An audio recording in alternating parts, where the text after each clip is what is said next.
the intersections of a number of themes, and climate is only one of them. The other ones are social justice and democracy. We're a team of 6. Zoe is one of them. I'm very proud of that. And we have an associated network of freelancers who work with us, depending on projects.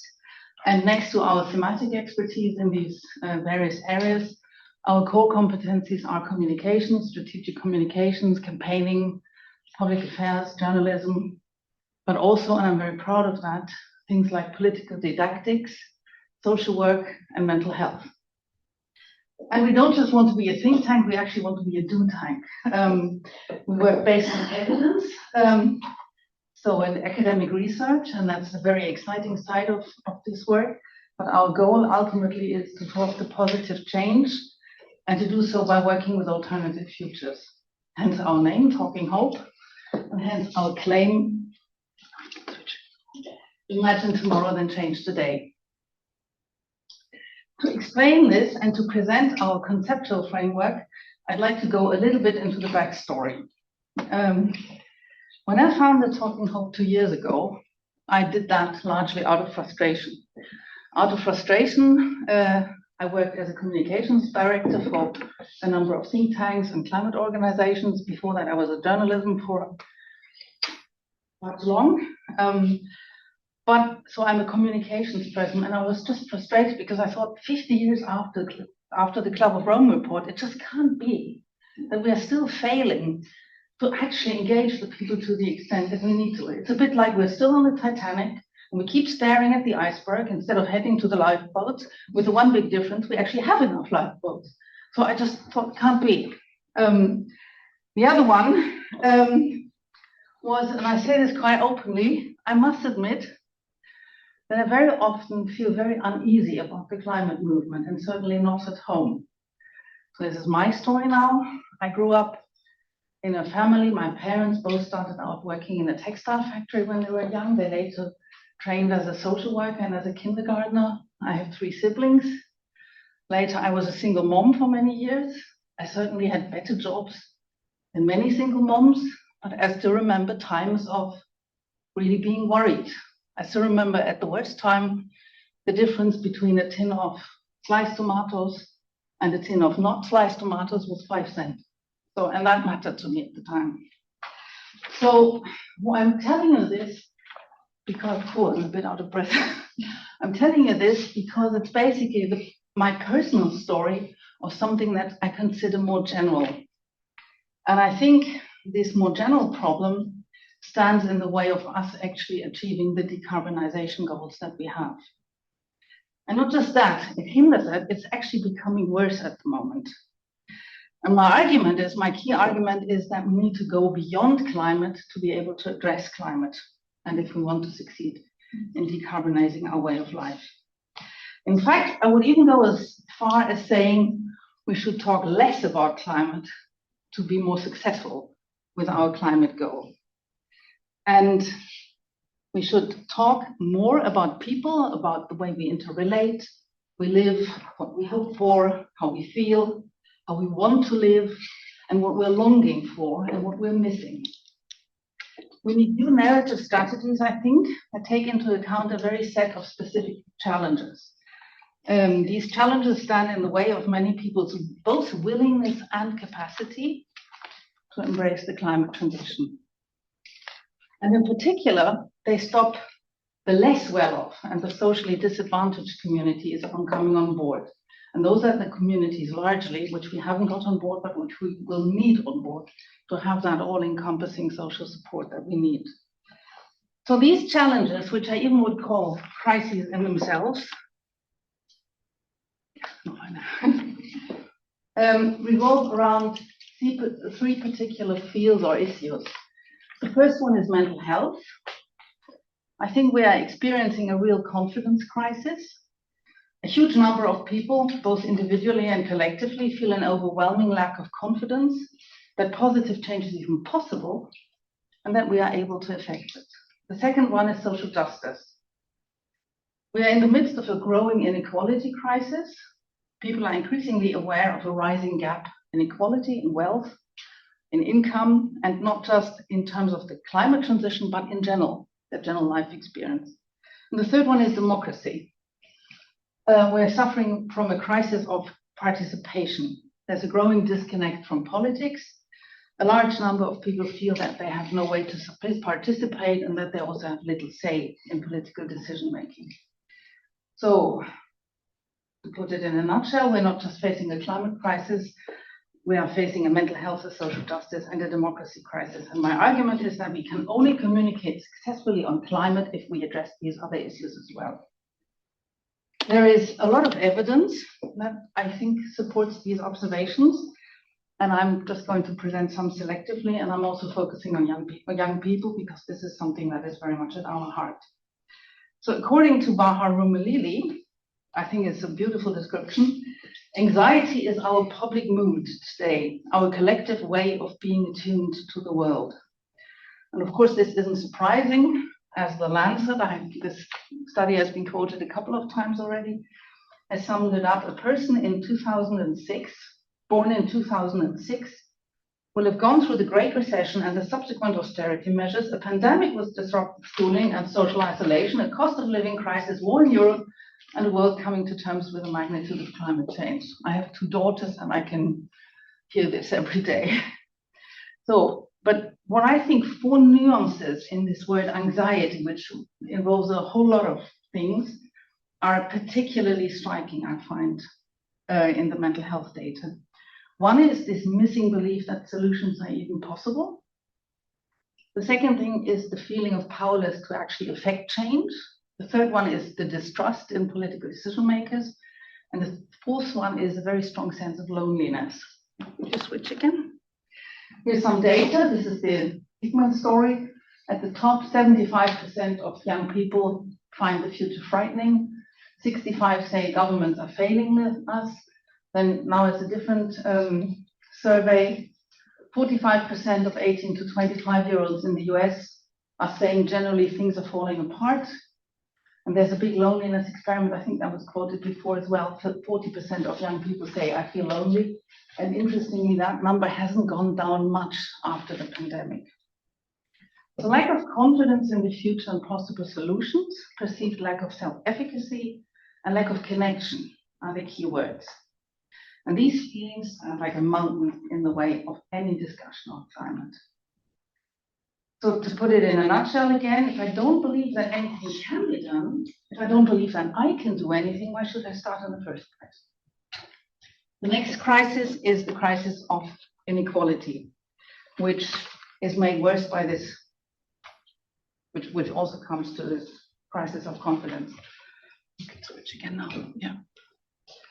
So for 10 years, the World Inequality Lab at the Paris School of Economics and the University of Berkeley, this is headed by Thomas Piketty, who's written this famous book on capitalism, has tracked the development of inequality across the world. And in Germany, there's a fantastic excellence cluster on research and inequality, which has also put together a lot of research and data. And both sets give evidence to the rising wealth gap especially since the 1980s. So beginning of Thatcher, the neoliberalist framework. And this is just 2 from the World Inequality Database, the US and Germany, and you can see that things are sort of beginning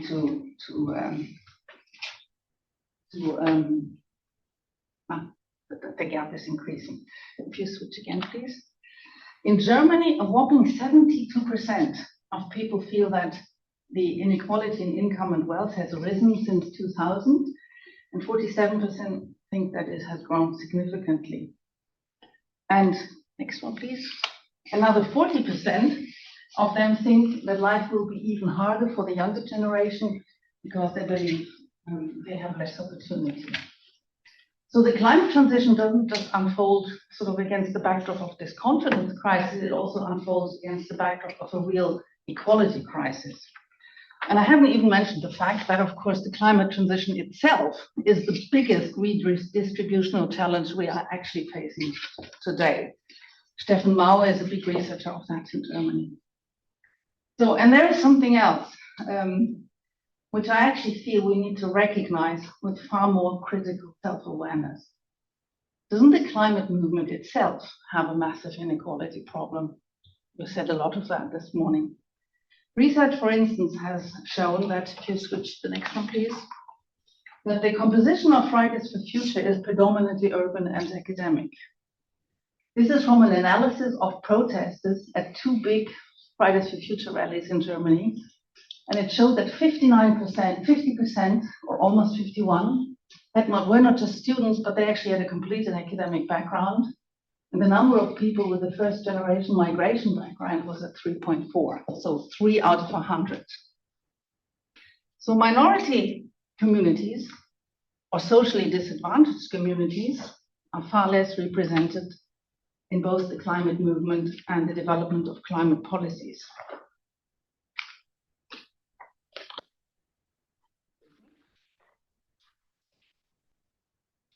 The next thing is that the social implications of climate policies were until recently often considered rather as an add-on to legislation than as a constituent element of legislation. And this became really obvious in Germany last year when the government was putting out a new heating bill, which really pushed heat pumps. The aim was obviously to get renewable energy to a much larger extent. And just to add a personal anecdote, just over a year ago, I had a conversation with a climate consultant who worked in a very senior role in a leading climate NGO. And when I passionately argued that we have to sort of pay more attention to socially disadvantaged communities, the answer I got was, and I nearly turned violent then, was yes, morally speaking, I totally agree, but are they strategically relevant? He's a nice guy, huh? So the transition to sustainability, we all know, requires encompassing societal support, especially as the policy measures and the lifestyle changes it requires are now beginning to hit people much more directly. And that means, and this is one of my key points, the climate transition is above all a social challenge. It's not a technological one anymore. We cannot merely be engineers of the 1.5 degree goal. We actually have to be social innovators and inclusive societal transformers, or we will simply not succeed.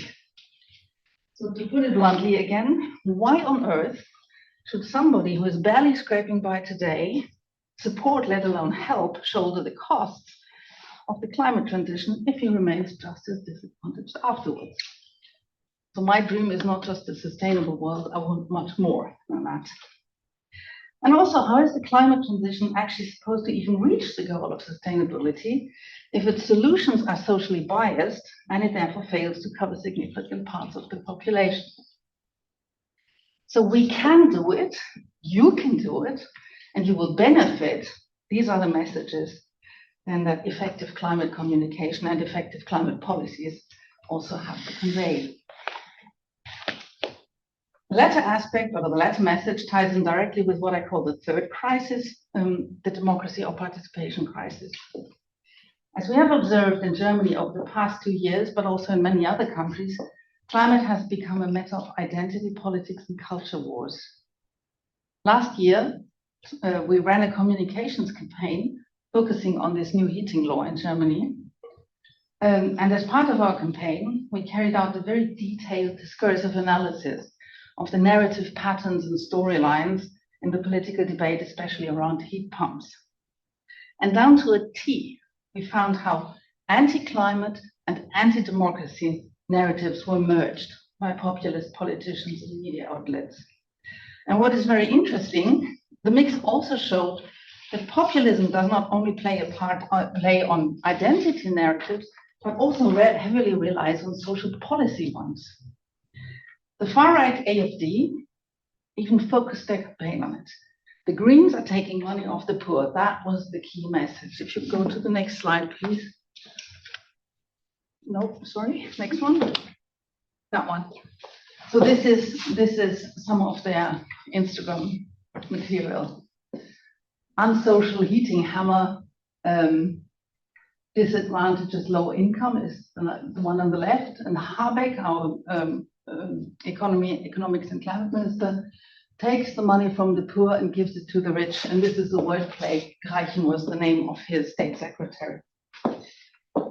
So the key narratives of this convergence of anti-climate and anti-democracy are: one, playing on fear by representing the heating transition as a driver of poverty, ideologizing technology in terms of choices about personal liberty, casting technological issues in terms of cultural difference, so stirring up division, for instance, between generations, between urban and rural communities, between East and West Germans, and finally representing choices about heating in classist terms as a division between controlling elites and less well-off subjects. So it is obvious that these narratives feed on feelings of inequality and powerlessness. They play on audiences with a loving message of patriarchal disrespect. They signal, you are the underdog, but I will protect you. What this kind of messaging does not own up to is that the underdog is actually rendered even more powerless in the populist embrace. He is not invited to speak himself. Instead, he's asked to give his voice to somebody else. And in light of this dynamic, the current convergence of populism and anti-climate tendencies actually marginalizes the already disadvantaged even further. So the lack of participation is the third spanner in the wheels of the climate transformation.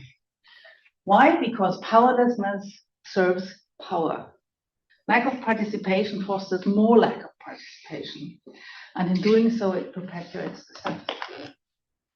Some of the most fascinating evidence that I've come across in this context is from extensive research on the effects of powerlessness, which was published in 2015. And the title actually already sums up the results. Quote, a sense of powerlessness fosters system justification. Feeling powerless doesn't get people to fight for change. It actually does the opposite. It gives rise to bottom-up social processes that legitimize governments to just keep on doing what they've already done before. So, crisis of confidence, crisis of inequality, crisis of participation, basically we're fucked. Anyway, so I hope these observations have made obvious why these challenges increasingly stand in the way of our talking about climate. We need to address them because they do not only begin to drown out our conversations about climate, they actually are distorting them through this inherent social bias that they carry. So we need to look beyond climate to address climate issues. In reverse, however, that means we are working towards more than just decarbonization and fossil-free societies. We are working towards a new social contract. We are working for societies that are not just sustainable, but also fairer, healthier, and more equal. Societies which are more inclusive and less divided. And suddenly our whole enterprise has also become a lot more exciting, I feel at least. We are no longer engineering 1.5 degrees, we are working for the vision that 1.5 degrees offers. And this is where talking about hope comes in for me. Now, for the crunch response that I tend to get whenever I say this comes like slot machine automatism is. The question is always, why isn't this all taking too long? Well, my answer to that is pretty short. Were we any faster in recent years when we neglected all those issues? Aren't we just facing a backsliding on climate at the moment, precisely because populist parties and positions are appropriating the narratives about powerlessness and inequality? So, next slide, please. Finally, what are we actually doing at Talking Hope about all of this? Well, how are we responding? Well, the first thing is, and I mean, you have to ask Zoe if I'm talking the truth now. The first thing is that we took these terms, confidence, equality, and participation, to heart as a challenge to ourselves. This might sound fluffy, but I actually feel it's key to thinking and working differently. We had a very lengthy debate about our key goals, and we did so with inbuilt diversity. The first discussions I had on our theory of change were with a colleague from Ghana who consistently challenged my implicit first world assumptions. My co-founder is a journalist from East Germany Two of our colleagues have non-academic backgrounds. Our finance guy actually got his training by working himself up to running McDonald's stores. 55 of them. Each of us has a very distinct story that they bring into our work. Listening to each other is a key part of our internal culture. We're deeply committed to psychological safety in our organizational development to allow our different perspectives, experiences, and even insecurities to challenge our deliberation processes. My point is, if you have a hierarchical perspective on the inside, you will also carry it to the outside. And really, so often, I've seen climate NGOs talk about target groups rather than with target groups. That would be one of my biggest criticisms, actually. Could you switch in, please? The second aspect is that we've turned our strategic framework upside down. We don't consider ourselves a climate NGO as such. Our vision, as I said, is a fair and healthy world in which everybody can thrive, and that requires sustainability and a transition that is in itself inclusive and just. So the third major shift in our theory of change is our approach to communications. We understand communication as a social process rather than a primarily cognitive interaction that is driven by our goals, sustainability. And in doing so, we're drawing on research that has shown that the role of knowledge for perceptions on climate change is limited, and of course that the information deficit model doesn't really work. So instead, we're taking a social workers approach to communications by focusing, for example, on psychosocial identities, relationships, emotions, social spheres, networks, even political feelings. And crucially, this also means we are actually giving up power. Key to our strategies is to first listen to our target groups and to learn about their values and to learn about their lived experience. And then we let them do the talking. So participation, peer-led agenda setting, peer-led engagement, and personal storytelling is at the heart. And I give you just one quick example. Next one, please. I've already mentioned the project on the heating bill. So what we did actually is we turned exactly to those people that the anti-climate people were pretending to stand up for. And we found house owners with little money, and we asked them what was important to them. And interestingly, none of them said climate. We had a tube driver from Berlin, a retired mechanic from Bavaria, and a guy, for example, who installed the first ever heat pump in his village in East Germany. And one of them said,